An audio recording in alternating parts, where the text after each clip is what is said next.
She's such a little girl. Dad, I'm a teenager. 13 is halfway to 26, which is halfway to 52, which is halfway to death. So come on, Dad. Please let me work for Angela before I die. Oh, please. Oh, it'll be fun. Yeah. Really, I could teach her a lot.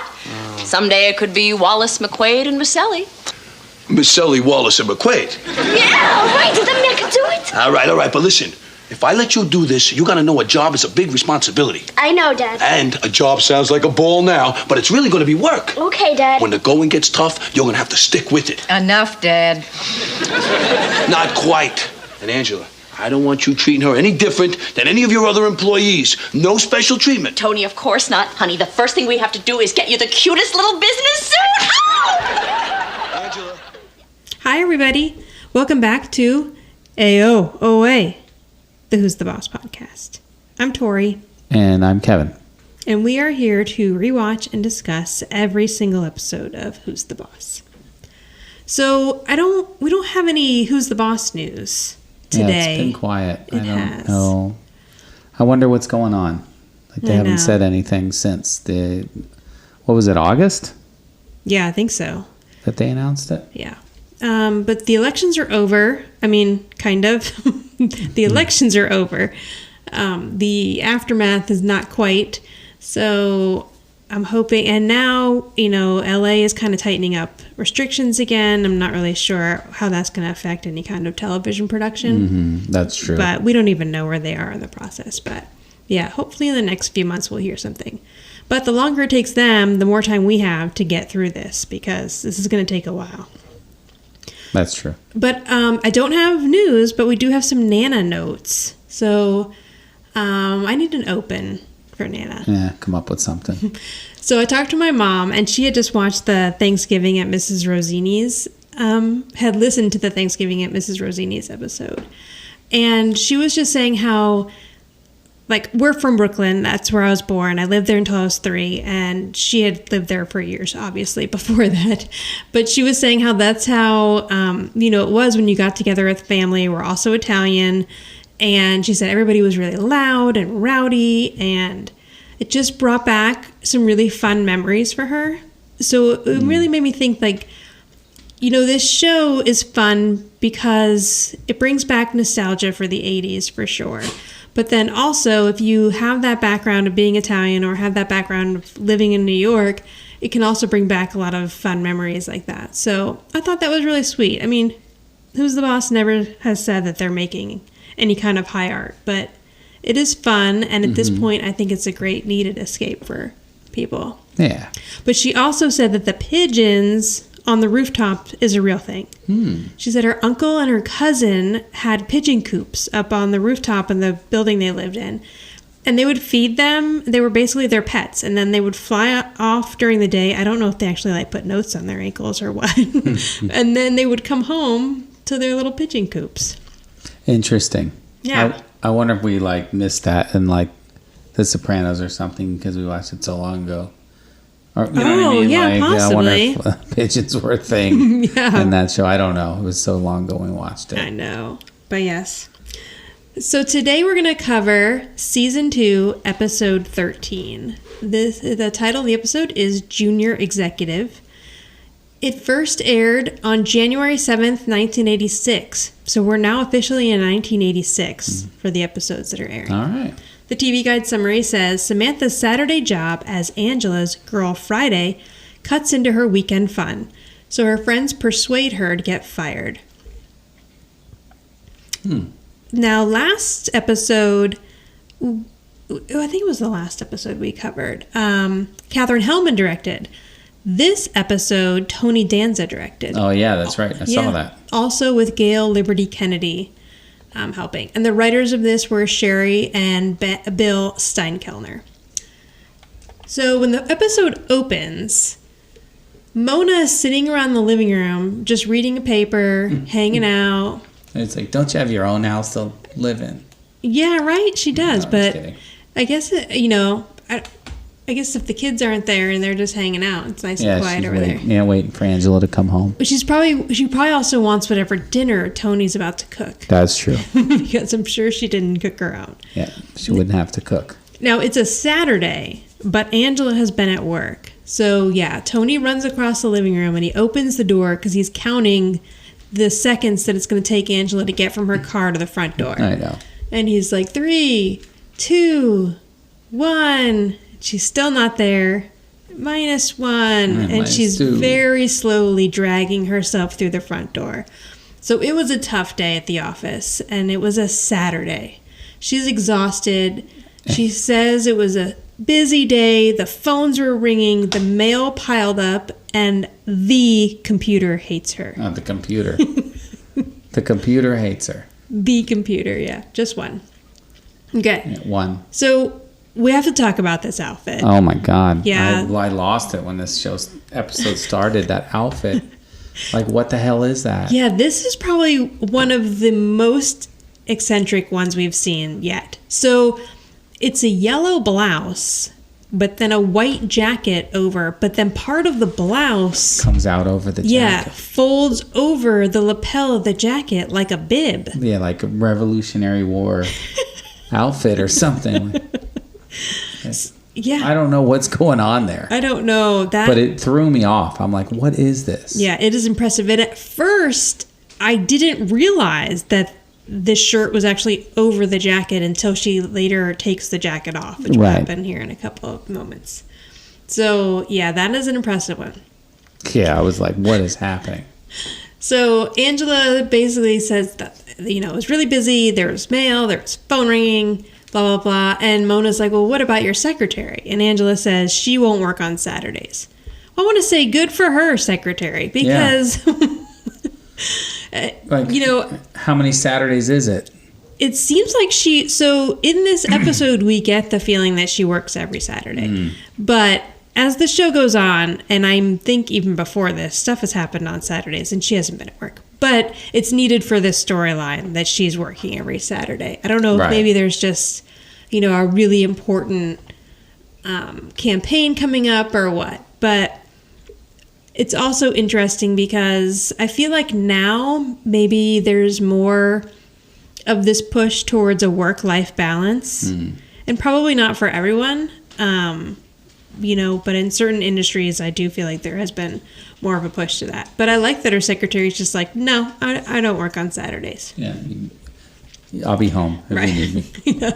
So Tony's like, okay, but you're home now. It's time to relax, have a quiet evening. And then the front door opens, and it is Sam and her gaggle of friends. They're blowing a whistle. They're very excited. They're doing cheers. Yeah, carrying on, being loud. Yeah. Now, I forgot. Okay, so this group of girls, we last saw them in the episode Admin and Micelli. These are the same girls who were at the sleepover. Oh, yeah, right. But when we did that episode, I totally forgot to talk about any of the actresses here.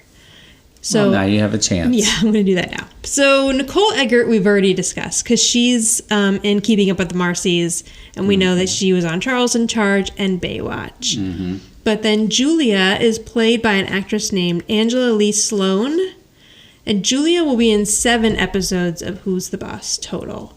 I looked her up, and she seemed to have taken quite a large break from acting. A hiatus, if you will. But she's in a season. She was in an episode of Shameless called "Where's My Meth," and I think it was season 9 or 9. Of course, the episode. Right, I know. Aren't they all titled that? And we've watched that entire series, so I need to go back and see if I can see her in that episode. I think recognize her. I think it's the episode where Kevin is going to the breast cancer support groups. I think it's that episode. So I'm thinking maybe she was one of the women in the support group. Oh, probably. So I need to go back.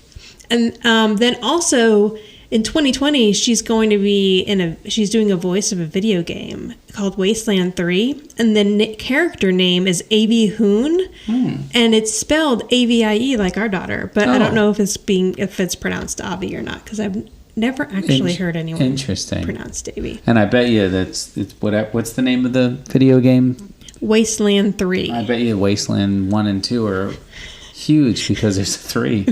True. So I'm sure it's like a good, lucrative yeah, probably gig for her.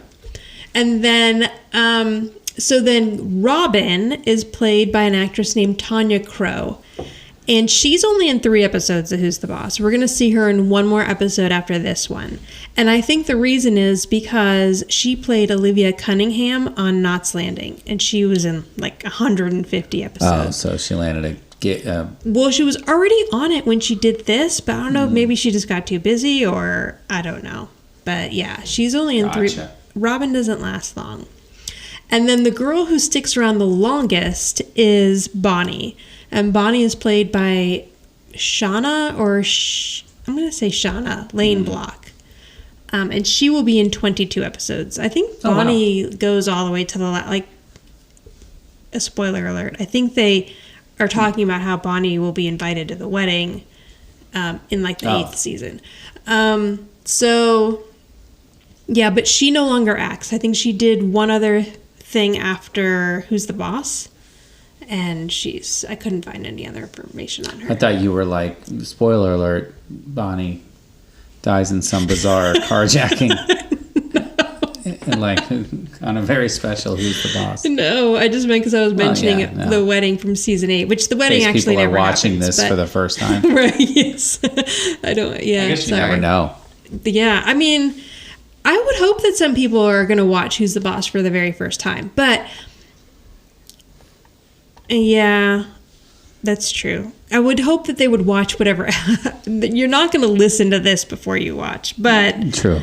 But if there's anyone actually following along with us, then amazing. Please email us and do. I doubt that, but yes. Okay, I won't spoil anything else then. So okay, where was I? Blah, blah, you didn't say whose wedding it was. That's true. That's a good point. Oh. Now, okay, so they come in, they're doing their little cheers, and Angela says, "I've died and gone to hell." Right. And funny. The girls are like, "One more time." And it's funny because this is kind of like when the kids come in and dad's exhausted from work and mom's like, "Okay, kids, no more." Yeah, Tony's trying to calm him down. Yeah, Tony's taking on that role here where he's like, "Oh, no, how about no more times?" Right. And the girls are excited because they've all just made the drill team. And Tony is really excited for them. And Mona says, "You're going to look so cute in that little skirt," to Tony. But Angela's like, "Can you just go yell and scream more quietly somewhere else?" So all the girls go home. And Samantha says, "I need the want ads because I have to get a part-time job to pay for the drill team uniforms." And Tony says that he'll pay for them until he realizes that she needs like 7 uniforms and they're $40 each. Yeah. And then he's like, "The want ads are over there." Yeah, take them. So she's looking and she sees girls, $1,500 a week. And she says, "All I have to do is play video games and dance." And Tony's like, no. You would think that Samantha would be a little more streetwise than that because she's usually the one telling Jonathan all the stuff that he doesn't know. I know. But it's like, it's so bizarre. Like, what is it?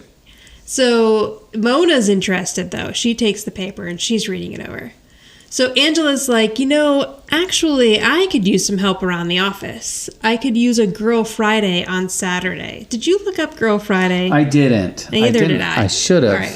If we pause later, we can look it up. And Mona's like, "Yeah, Angela's a very important person. She needs someone to make her coffee." I know, because she had to get her own coffee. Right, she did. It was terrible. Now, Angela and Samantha are pretty excited about this, but Tony is worried because it's New York City. He says the ad game is a jungle and it's tough out there. She's just a little kid. And Angela says, "Well, she'll be with the queen of the jungle," and then does the Tarzan yell. This just in, I have an answer. Oh, okay. What's Girl Friday? Because it came up quick. Girl Friday, also Gal Friday, an efficient and faithful female assistant. Oh, okay. As in, I'll have my Girl Friday get the papers today.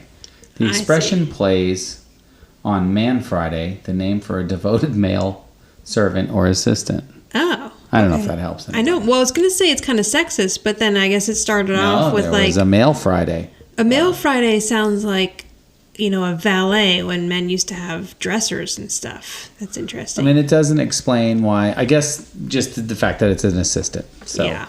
Okay. I just it doesn't explain why they're working on Saturday. Well, I guess it just means you work whenever. Yeah. Because you're the assistant. She's just saying that because she needs a girl Friday on Saturday. So I think she just thinks she's being cute. Oh, and there was a motion picture starring Cary Grant and Rosalind Russell. His Girl Friday. Oh, 1940. I guess I've heard of that. Okay, add that to the list of other movies that we need to watch. That were from the show. Yeah. His Girl Friday. So Tony's like, she's so little, and Samantha says, I'm 13, which is halfway to 26, which is halfway to 52, which is halfway to death. So please let me work for Angela before I die.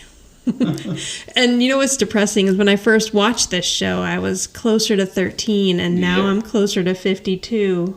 I know. That's sad. Yeah. So Samantha and Angela talk Tony into it. And, Angela's like, someday it could be Wallace, McQuaid, and Micelli. And he's like, it could be Micelli, Wallace, and McQuaid. But where's poor Angela's name in there? I thought the same thing when I was watching this. I'm like, there's no Bowers. Why would all of a sudden it be Micelli? Right. Yeah, so... She's running the place. You're right. And so he gives Sam a speech about how, you're really going to need to take this seriously. You have to do a great job. And he tells Angela, please don't treat her any differently than you would any other employee. And she's like, of course not. But then she says, the first thing we need to do is buy you a cute little business suit. Right. Which she would not buy any Girl Friday that she hired. So cut to Angela's office. Now, time out. What is she wearing here? Because it's like an aqua jacket, but like green pants that are almost the same color, but it's not. I think, I guess it's like this outfit underneath. Kind of like the blended pastels were sort of a little too blended. Fashionable then. But the shoulder pads on this, oh my God, these are the largest shoulder pads we've seen yet. She looks like when a football player is on the sidelines and they put the jacket over the top of them. Right. To like warm them up, and they just look humongous. That's the way she looks. That's the best way to describe it. Yeah. So there was an episode of the Tony Danza talk show where Judith Light went on, and they were joking about some of her outfits. And he pulled up a picture of the shoulder pads, and it wasn't anywhere near the size of these shoulder pads. No, these are. This should have been the example that they used because I don't even know what to say. She looks like Frankenstein. When she and Sam try to walk through the front door a little later, Sam can't fit through the door because of Angela's shoulder pads. So Angela's 42-inch width and the shoulders. So this is the first time that Tony and Samantha have seen where Angela works, and they both seem pretty impressed. That's right. Yeah, I didn't think about that. Yeah, and so Angela shows her desk where she can work, and then she brings Tony into her office, and you can kind of tell that she's a little excited to show Tony the office, I think. Like, she's probably proud and, like, wants him to see where she works and wants him to think that she does a good job. It's pretty cute. So he sits in her seat and he's like, oh, I feel the power of vibrations. And she says they're doing construction on the 15th floor. And then the phone rings and he says, it sounds like you have Mars on line 1.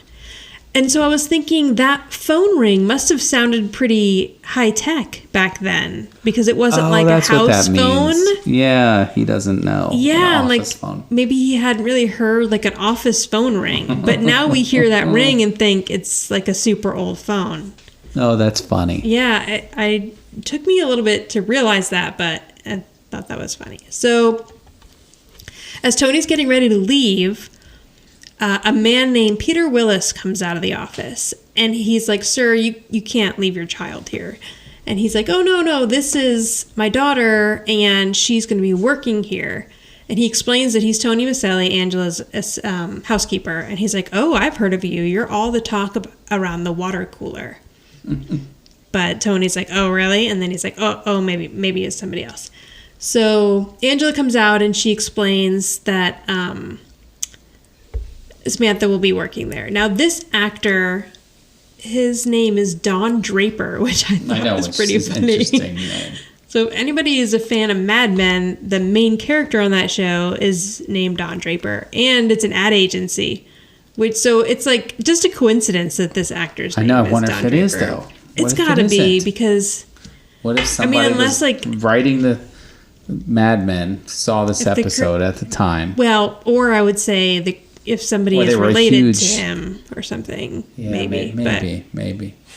But yeah, I just think it's a coincidence, probably. What's funny is that this guy, I can already tell he hasn't done a lot, because his picture on IMDb is just a little gray person. Yeah. A gray silhouette on top of a dark gray. He didn't even get the still from the episode that we normally you get the still from the episode. Yeah. No, it's just it's like on Facebook when you don't have a profile picture. Yeah, he did not work past 1989, and he died in 1990. Oh, wow. Yeah, so many years ago. Poor Don Draper. So he tells Angela, like, oh, people are going to think it's nepotism for you to be hiring someone that is in your household. And first of all, it's not like she's hiring an account executive. This is right, like someone who's going to be filing on Saturday only. But he says that he would have, if she was going to hire somebody that they knew, he would have rather her hire his nephew. But there were a couple of things about this scene. One, at first I thought, was this supposed to be Jim Peterson and they just couldn't get the actors, so they substituted it with a different character? Yeah, that's a good point, because who is this guy out of nowhere? Yeah, I mean, this guy's never seen again, but only because he's acting so familiar with Angela, and he's an account executive, not a vice president. So I just kind of felt like either they're trying to show us that men had no problem just sort of talking to a female boss the way he's talking to her, or it may have been for Jim Peterson where they would have been a little more on equal ground and had this argument. But I don't know. Yeah. I mean, he obviously doesn't know Tony or Samantha at the beginning, and if it had been Jim Peterson, then there would have been an additional scene there where Jim remembers Tony from being beaten up in whatever episode that was. Right. But yeah, I just thought the guy was kind of brazen to just talk to her. Right, like and that. he did know that when Tony was leaving, that was his daughter, right? So, well, he just knew it was a man leaving his child there, but he didn't know who Tony was. But yeah, if they were trying to replace, yeah, I mean, they would have had to rewrite it a bit, sure. But I just kind of felt like it seemed weird to introduce this account executive that we never see again. So Tony does end up leaving there. They say, Angela says, she doesn't have experience, but she's going to work really hard. She says, is there anything I can do for you, sir? And Tony says, whatever she lacks in experience, she makes up in Micelliness. Whatever that is. Yeah. So he's very proud of Samantha. He's very excited for her. And Tony takes every job he does very seriously. So I think he's expecting that his daughter's going to do the same. So now it's Saturday evening. Mona is again sitting in the same seat. I like how this is. It's a thing. It's kind of like a cute parallel to how the episode opened. So, but yes, Mona's like drying her nails, relaxing because it's Saturday. So that's what Mona does. First of all, well, I guess Mona does have a job now, but she's not working on Saturdays. That's for sure. And Tony is again rushing to the front door, but this time he has 2 glasses. One is champagne, one is sparkling apple cider, and he's waiting for his 2 women to come home from work. So they come in, and they're both excited. Angela's not trudging through the door. She's very happy to be home. Samantha can barely fit because Angela's shoulder pads are so big. Like I mentioned with the football players earlier, she's wearing the jacket right now over... The jacket looks like it has... Oh, I'm sure that jacket has... The jacket looks like it has shoulder pads on top of the shoulder pad coat underneath, and probably the shoulder pad outfit. Right. Hang on, I gotta hit pause so we can get this away from the dog.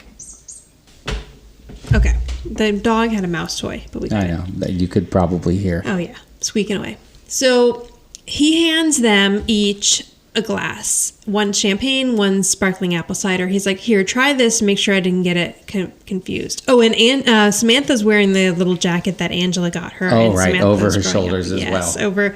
Yes, just like Angela. So they try their drinks and they like, and then they switch them because he didn't in fact have them wrong. So Tony asks, how was the day? And Samantha had a great day. She seems really interested in what Angela does. She's talking about a Mocha Magic account that Angela saved. And they're both very happy. Now, yeah, Tony's like, oh, she's acting a little grown up after being with you for one day. So... Well, did you say what she said? Oh, no, what did she say? Well, she said that Angela did the old soft shoe and now they're back in bed together. And then Tony's like, what? Like, he's so confused. They're back in bed together. That's funny, yes. So she's Which innocently, maybe she doesn't. I mean, I guess she would know what it means, but it's just funny. They're back in bed together. Right. That's funny. So the girls ring the doorbell, and it's the drill team friends. And now they're all in their uniforms with their pom-poms.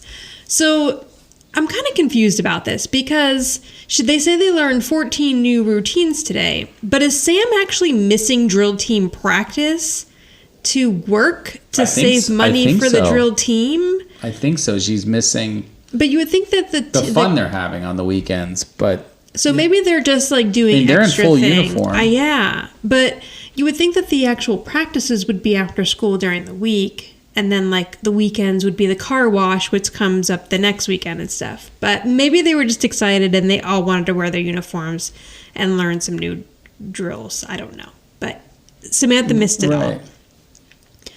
So they ask her how work. Oh, and then they're like, "Oh, well, we can teach you the new drills right now." And Mr. Micelli, you can watch. And he says, "I have to go wash some vegetables." I know. And then Angela says, "I'll help you dry." Like, what are you doing drying vegetables? And then Grover's mentioned again because Mona's like, "I hear a dog barking. Oh, Grover, I'll be right there." And so everyone leaves. So they ask Samantha how work was, but they really don't care because as soon as she starts talking about the Mocha Magic account, they just start talking about how their day was. And that Chad McCann was there. Yes. So this is the first time we hear about Chad McCann. Is that right? I believe so because I thought we have heard about him already. I don't think so because I would have had to have mentioned him. Yeah, that's a good point.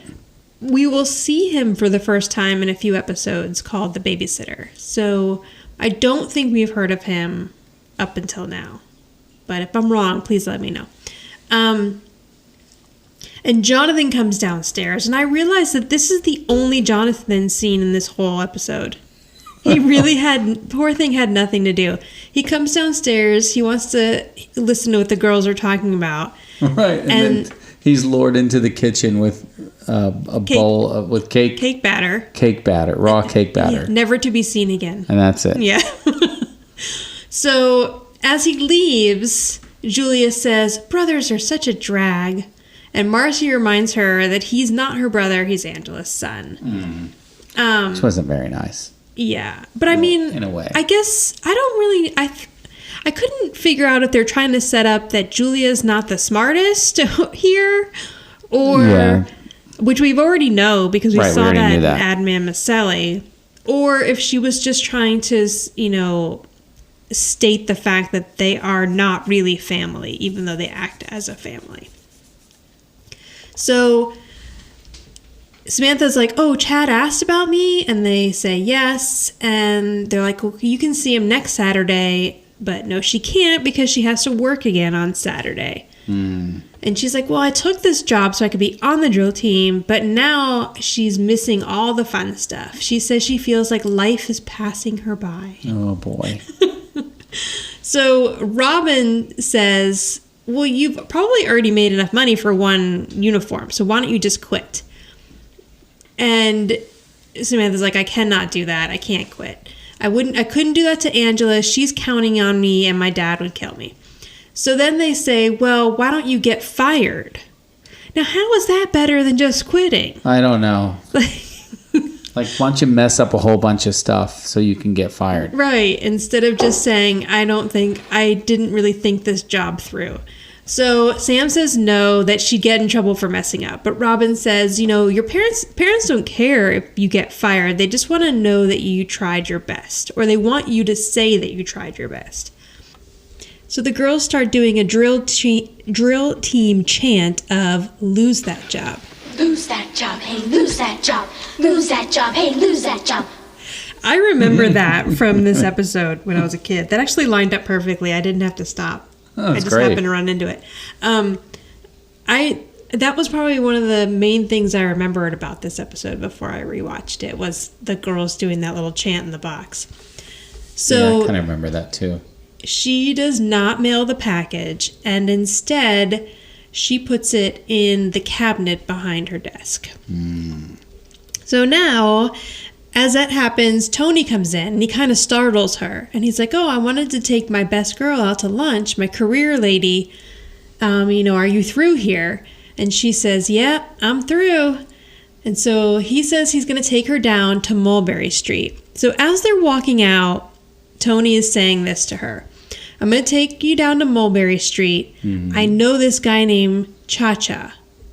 He's great." And I was like, that has to mean something. So I looked it up. That's funny. I never would have thought to look anything up on that. Yeah, I mean, just because you know how he is with like mentioning people. Right. So Cha-Cha is a reference to Johnny Cha-Cha Charcha. And he was Tony Danza's boxing manager and was known as the unofficial mayor of Mulberry Street.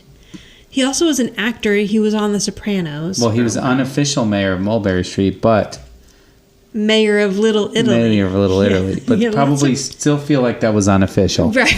I don't think there was really a mayor of Little Italy. Maybe. Mrs. Rosini held the elections. Yeah, I guess so. So, yeah, and he was an actor. He was in Goodfellas. He was in The Sopranos. Then, at some point, he and Tony Danza went into business together with this cheese store named Oliva Dairy. So he probably was in good friends with him for a long time. Oh yeah, he had known him since he was like in 20 because he was her first boxing manager, and that was before he became an actor. Yeah. So I figured it had to be something. And then I believe he passed away in 2015. That's what I read. And now his wife still owns the cheese store, but I could not find if Tony Danza is actually still affiliated with the cheese store or not. But apparently when he was part owner in it, he would go down there and like ring up customers. He would do the Little Italy like festival and stuff that they would when the cheese shop would go out there. Oh, so that's pretty cool that he would do that. He was pretty active in it. Okay, so now I'll go back to my notes. Where'd they go? And that's one thing that I guess if that's your business, you want to like promote it, keep it going. Yeah. And he uses his star power to keep people interested and going to the cheese store. He said people would get a kick out of Tony Micelli running the register. That's funny. Yeah, so he liked that. Okay, and I'm sure he cheesed it up. No pun intended. Knowing him. So when they get back from lunch, Angela asks Samantha to please go into her office and file some of these folders. She hands her some folders. And she calls her sweetheart. Sweetheart, can you do this? And then she's like, oh, I probably shouldn't call you that. Honey, will you... That was funny. So Sam goes into Angela's office. And now Angela goes behind Samantha's desk and opens the cabinet door. Why? I don't know. Cabinet drawer. But she finds the package in there. And just then, Pete comes out of his office. And she's like... Didn't we say that this needed to be, to the LA office? They're going to be frantic. And he's like, oh, well, I gave it to Samantha to mail, and you said she could do it. So Angela's like, really? Samantha did this? And then Howie comes out, and Howie says that remember how we asked Samantha to change our typewriter ribbons? What is a typewriter ribbon? Now you have... Typewriter ribbon. Now you have mine and I have yours. So apparently she took the typewriter ribbons out and then just swapped them on the typewriters. But how did they know that? I don't know, right? How did he know he had his? Maybe he still knew he had a used one. Did they write their names on their typewriter ribbons? Yeah, possibly. And you pointed this out, that Howie in that moment really has a Martin Short vibe to him. He does. Yeah. He really does. Because, I almost thought it was like a also a Gene Wilder vibe, but you're so right. It's so Martin Short. So then Howie says... glasses. Yeah. Actually, I feel like I could see people pulling those glasses off today. I bet those glasses are on warbyparker.com right now. Yeah. I can see people wearing those at my work. Yes. And so he says that Samantha also messed up the lunch orders. He asked for avocado and sprouts, and he got liver and onions. And he's like, smell. And then he blows breath in Angela's face. I know, that's terrible. Yeah. And then this guy's like maybe he and Angela are pretty good friends because he's like her assistant and he's blowing breath in her face. Yeah, no respect. Maybe he's also an account executive because then wouldn't he have Samantha's job? I thought he was an assistant in the last episode, but I don't know. So she's like, okay, well, I'll go talk to her. So Angela goes into the office. Oh, wait. Angela's office. I'm sorry. That's the first time we had seen Howie in this episode. I thought we had seen him earlier. But he is also from Just Like Tony. So he has been on the show before. And he'll be, I believe he's in a couple more episodes of Who's the Boss. Oh. So he's played by Howard Stevens. They went far for that name, Howie.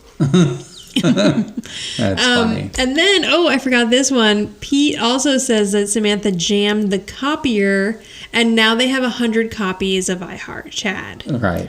So that's when Angela's like, okay, I'm going to go in and talk to her. So she goes into her office, and Samantha isn't filing any of the folders. She's sitting there playing with a rubber band ball.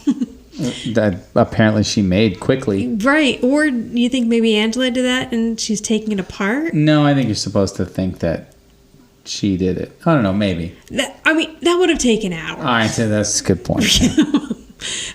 But she's like, I thought you said pile them. Right, which makes no sense. And Angela says, what happened to this package? Didn't Mr. Willis say it needed to go out today? And Samantha's like, and she says, this could have cost us an account. And Samantha's like, yeah, but you got a lot of other ones, don't you? So I'm kind of conflicted with this episode here because I don't feel that Samantha would really have the ovaries to really act this way towards Angela. Right. Like really, yeah, right. I mean, she's known her now for a year and a half. But I feel like in the past, Samantha's always been the one that's been a little nervous that something could happen to Tony and that he could get in trouble. And if she and Angela have really grown closer, we haven't seen it. Like, we've seen them grow a little close and like Samantha's growing up and stuff, but she's basically treating Angela like you would treat your parent, I'm guessing. And I don't know if they're trying to show us that, but if they are, then we haven't really had the build up to this point. Yeah.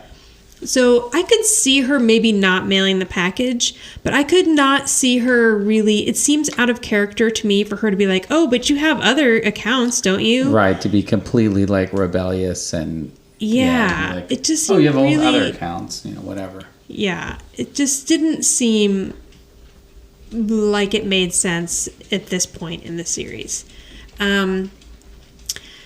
So Angela's like, you have to try harder. You really need to focus on what you're doing. And Samantha's like, well, I'm just a teenager. And she says, well, you can overcome that. I did. So I think Angela's being really nice here, and she gives her another chance.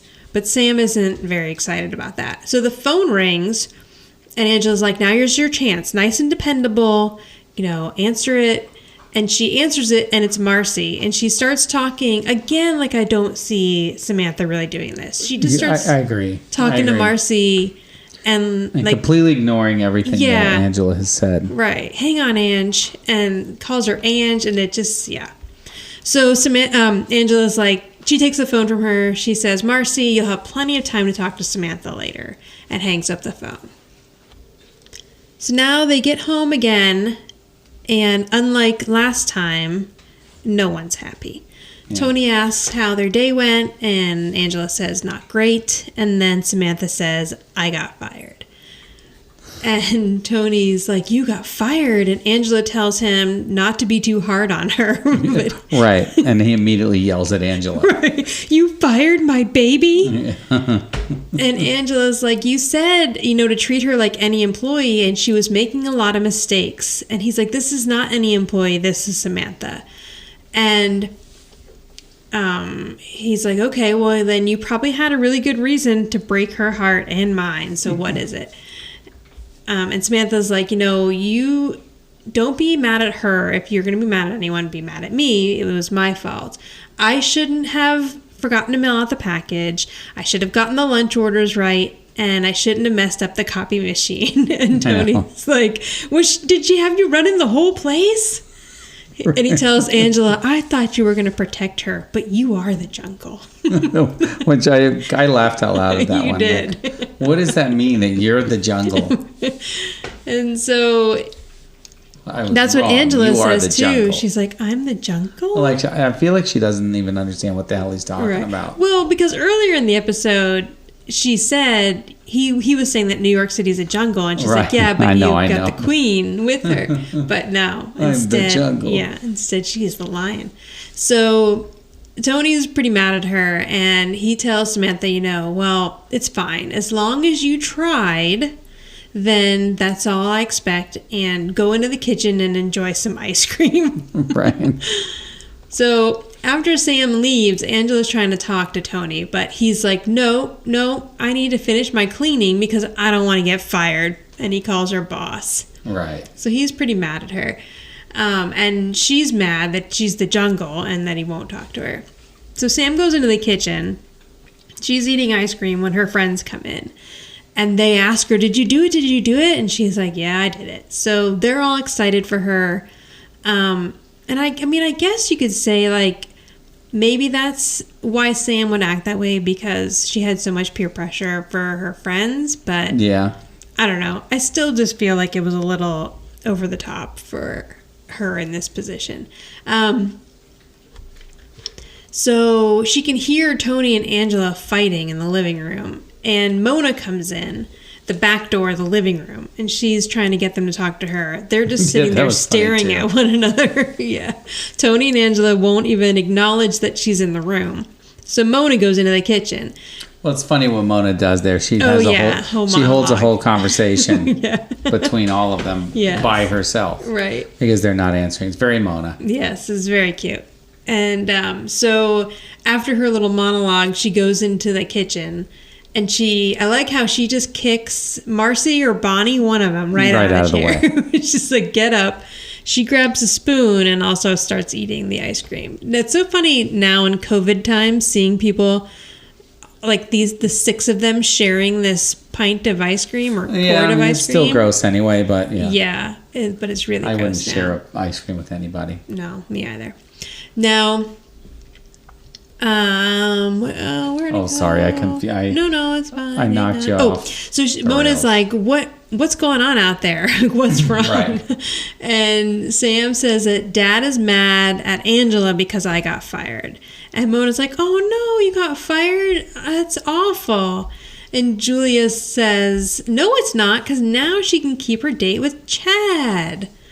Again, Julia, not the smartest. And Julia, getting information out of Julia is going to come back later on in this, I think, next season also. Oh. So she's an easy target when you need to get information out of somebody. So Mona quickly figures out what's going on. She knows that Sam purposely got fired. And Sam does confess that she did it on purpose.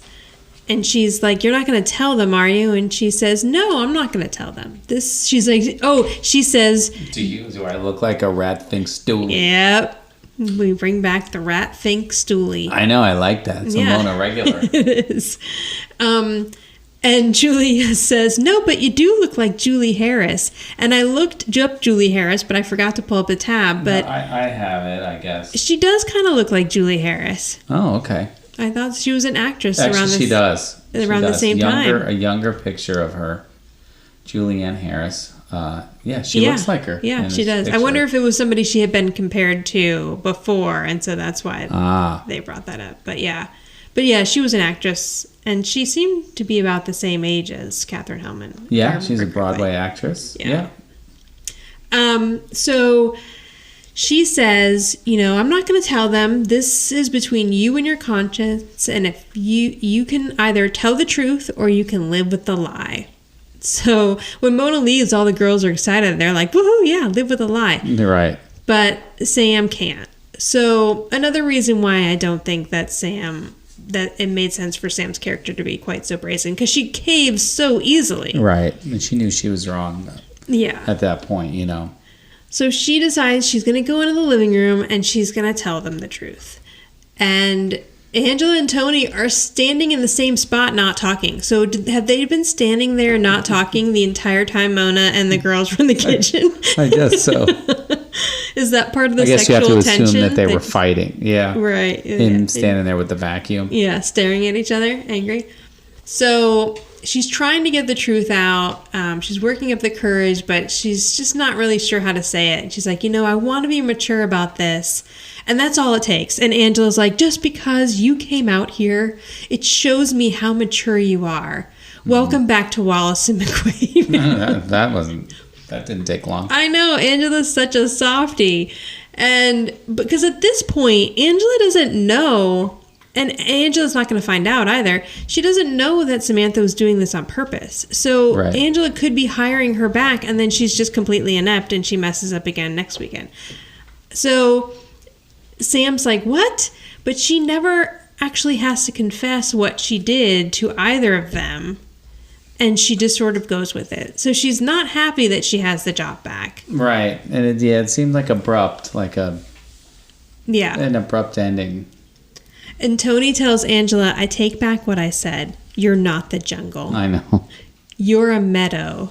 Yeah. And then it gets bigger. You're Yankee Stadium. Yeah, which was awesome. Yeah. I like that. And Angela liked that too. She's like, I'm Yankee Stadium. That's so funny.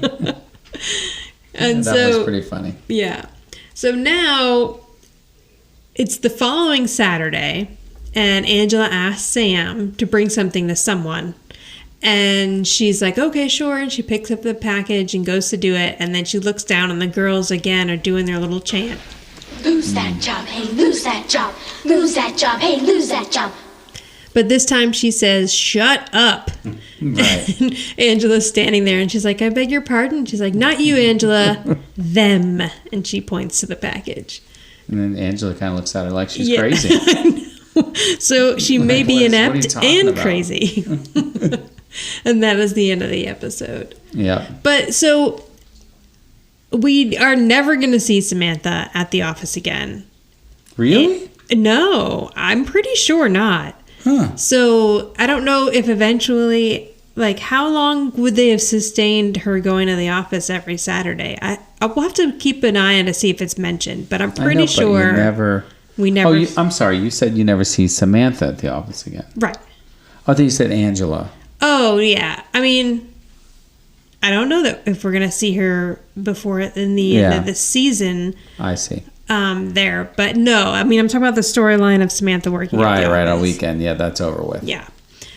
And that is it. Okay, so first you do rating first, I think, this time. I do? I think so. Or do I? It doesn't matter, really, at this point. Yeah, I don't remember. Okay, you go start first. taking that note. I know. I will give this a 6. Okay. It was, like you said, with the storyline with Samantha was kind of out of character a bit. Like she wouldn't have gone to that extreme against Angela to lose the job. I don't know. I mean, I understand why they were trying to make a show, but yeah, it wasn't the greatest. I had a moment, when he calls Angela the jungle. That was about the funniest part of the episode to me. Yeah, I gave it a 6.5, and only because I went a little higher because I used to like this episode a lot when I was a kid, because it was the Samantha episode. And it's funny watching this as a child versus watching this as an adult, because I don't really remember my point of view on what Samantha was doing at the time. But now when I watch a lot of Samantha stuff, I'm like, oh man, she is kind of being a little brat. Yeah. But at the time when you're a child watching it, you don't realize that. But yeah, so I gave it a 6.5. Yeah, all right. Who's the boss around here? Me? Or my mother? Or maybe it's you! So I went with Angela as the boss for this one because we literally saw her being a boss a couple of times. Mm-hmm. And she gave Samantha the job, she fired Samantha from the job, and then she gave Samantha back the job. Yeah. Even though she was kind of a softie. Yeah. Especially when it came to Samantha. But yeah, so I went with her. Okay, that's interesting because I was torn on this episode because I really was not torn at the fact where, anybody could be the boss, but like there isn't one. Yeah. Like to me, I just couldn't.